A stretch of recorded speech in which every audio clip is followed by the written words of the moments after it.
Il y a des gens qui vont arriver dans la naissance avec un bagage déjà entamé, une première, deuxième expérience de naissance déjà, une césarienne, un accouchement plus difficile. On ne s'adresse pas à vous de la même façon qu'on s'adresse à une personne qui n'a jamais accouché, simplement parce que le rapport à son corps, le rapport à la naissance n'est pas le même. Donc, à l'intérieur du coffret, il y a une piste qui est prévue pour vous. Si on fait un AVAC ou on a eu un accouchement précédent difficile, une expérience difficile, on a une piste pour entamer le processus qu'on va faire avant d'entamer les 4 étapes qui sont plus standards. Même chose pour une personne qui se prépare à avoir une césarienne planifiée. Ce n'est pas tout à fait la même perception, la même vision de la naissance. Il y a des différences, ça ne se fera pas exactement dans les mêmes circonstances. Donc, comment on mobilise ses ressources, comment on nourrit sa confiance et son assurance, alors qu'on doit construire dans sa tête une naissance différente. Il y a une piste qui est prévue pour ça. Le coffret va s'adapter. Qu'on fasse un AVAC, qu'on fasse un premier bébé, qu'on fasse une césarienne planifiée. Même chose si, pendant le travail, on doit tranquillement migrer vers une césarienne imprévue. Il y a du matériel qui est prévu pour ça aussi. Puis, chacun des outils qu'on vient apprendre à l'intérieur du processus va nous permettre de s'accompagner indépendamment des circonstances toujours. Vous étiez en train de réfléchir à est-ce que l'hypnose, c'est fait pour moi? Déjà, je veux vous rassurer parce que l'hypnose, ce n'est pas quelque chose qu'on va implémenter. C'est un état modifié de conscience qu'on utilise tous les jours. Tous les jours, vous allez dans ce qu'on pourrait qualifier d'état d'hypnose, un état de transe.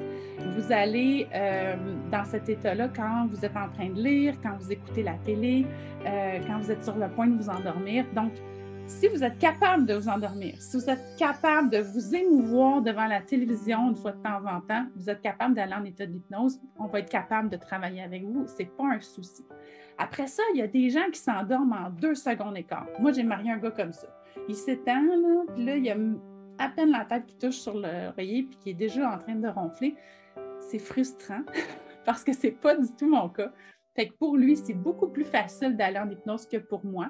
J'ai appris avec le temps, avec la pratique. Ça veut dire que la disposition au départ n'est pas conséquente aux résultats qu'on peut aller chercher, dans la mesure où c'est une expérience qui nous plaît, dans la mesure où on a envie de le faire, c'est la première étape de tout, avoir envie d'aller en hypnose.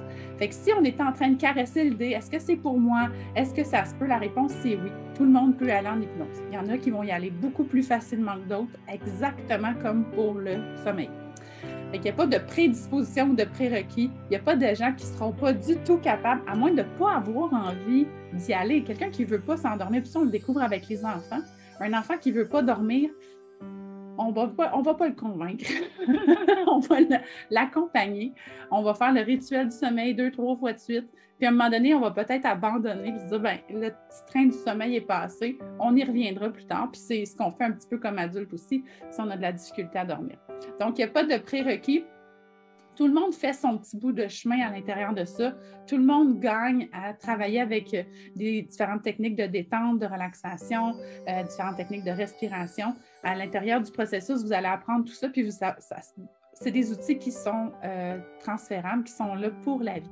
Fait que par la pratique, on va tranquillement construire, associer, intégrer différentes techniques d'hypnose, différents outils, puis on va porter des réflexions aussi pour apprendre à se connaître et à se découvrir là-dedans.